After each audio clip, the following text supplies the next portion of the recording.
और इन सारे 10 साल के कार्यकाल के अनुभव के आधार पर आज की मजबूत अर्थव्यवस्था को देखते हुए जिस तेज गति से भारत विकास कर रहा है, उसकी बारीकियों को जानते हुए मैं विश्वास से कहता हूं, और इसीलिए मैंने कहा है कि हमारे तीसरे टर्म में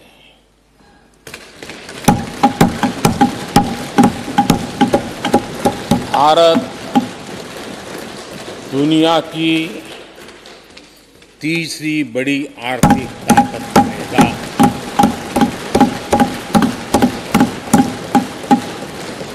और ये मोदी की गारंटी है।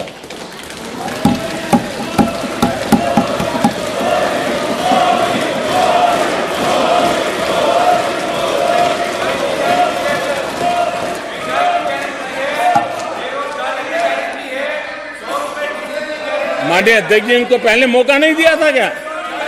सबको मौका दिया है ना? हाँ,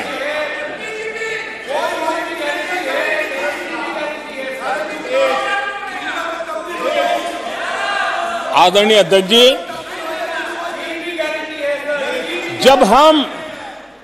जब हम दुनिया की तीसरी बड़ी आर्थिक शक्ति बनकर के उभरेंगे कहते हैं, तो हमारे विपक्ष में बैठे कुछ साथी कैसा कुतर्क देते हैं। वो कहते हैं इसमें क्या है, ये तो अपने आप हो जाएगा। क्या कमाल है आप लोगों की। मोदी का क्या है, ये तो अपने आप हो जाएगी। मैं जरा सरकार की भूमिका क्या होती है इस सदन के माध्यम से देश को और विशेष करके देश के युवा मन को बताना चाहता हूं, देश की युवा शक्तियों को बताना चाहता हूं कि होता कैसे है और सरकार की भूमिका क्या होती है। आदरणीय अध्यक्ष जी, 10 साल पहले 2014 में फरवरी महीने में जो इंटरिम बजट आया था, उस समय कौन लोग बैठे थे आपको तो मालूम ही है, देश को भी मालूम है। जो 10 साल पहले इंटरिम बजट आया था,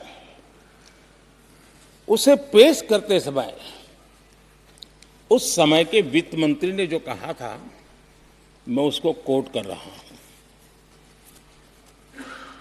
और एक एक शब्द बड़ा मूल्यवान है जी। जब आप लोग कहते हैं ना कि तो अपने आप तीसरे नंबर पर जा ही जाएगा, ऐसा कहते हैं, उनको जरा समझना चाहिए। ये उन्होंने क्या कहा था, I now wish to look forward and outline a vision for the future. Vision for the future. पूरे ब्रह्मांड के सबसे बड़े अर्थशास्त्री बोल रहे थे। I now wish to look forward and outline a vision for the future. आगे कहते हैं, I wonder how many have noted the fact that India's economy, in terms of the size of its GDP, is the 11th largest in the world.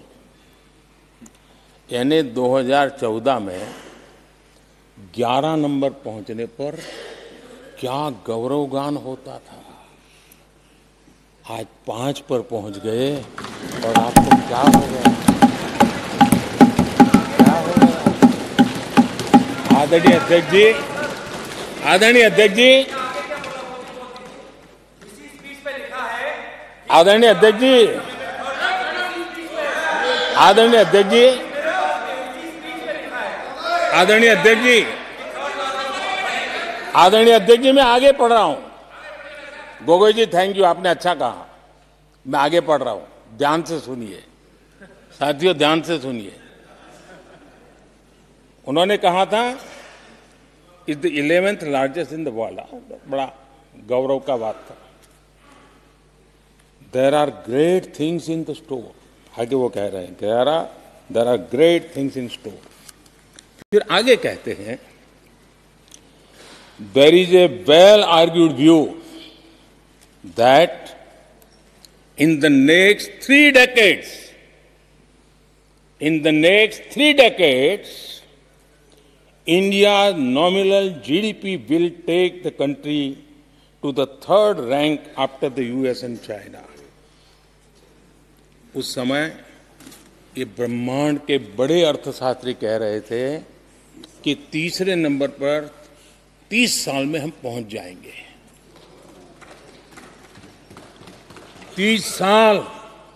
और फिर कहा था ये मेरा vision जो मैं मनमोहन सिंह नहीं थे उस वक्त, मनमोहन सिंह नहीं थे। बहुत लोग हैं जो ये ख्यालों में रहते हैं वो ब्रह्मांड के सबसे बड़ी अर्थशास्त्री है।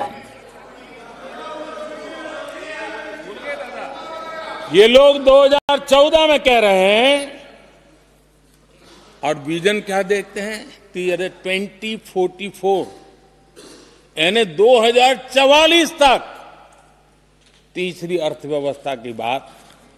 ये इनकी सोच, ये इनकी मर्यादा, सपना भी देखने का सामर्थ्य खो चुके थे लोग। संकल्प तो दूर की बात थी। 30 साल का इंतजार करने के लिए मेरे देश की युवा पीढ़ी को कह कर गए थे, लेकिन हम आज आपके सामने विश्वास से खड़े हैं, इस पवित्र सदन में खड़े हैं और मैं आपको विश्वास दिलाता हूं कि 30 साल हम नहीं लगने देंगे। ये मोदी की गारंटी है। मेरे तीसरे कार्यकाल में देश दुनिया की तीसरी आर्थिक शक्ति बन जाए।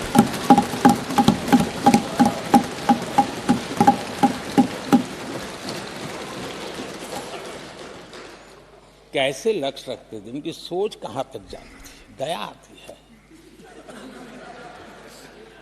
और आप लोग 11 नंबर पे बड़ा गर्व कर रहे थे, अब 5 नंबर पहुंचा दिए जी।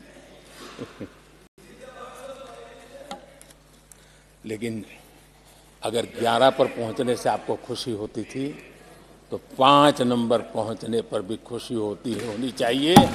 देश 5 नंबर पे पहुंचा, आपको खुशी होनी चाहिए। इस बीमारी में फंसे पड़े हो। आदरणीय अध्यक्ष जी, भाजपा सरकार की काम करने की स्पीड, हमारे लक्ष्य कितने बड़े होते हैं, हमारा हौसला कितना बड़ा होता है, वो आज पूरी दुनिया देख रही है।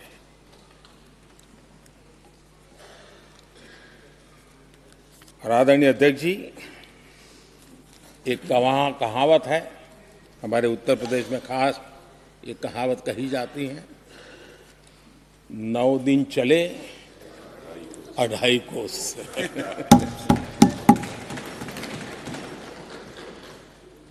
और मुझे लगता है कि ये कहावत पूरी तरह कांग्रेस को परिभाषित कर देती है। ये कांग्रेस की सुस्त रफ्तार, कांग्रेस की सुस्त रफ्तार का कोई मुकाबला नहीं। आज देश में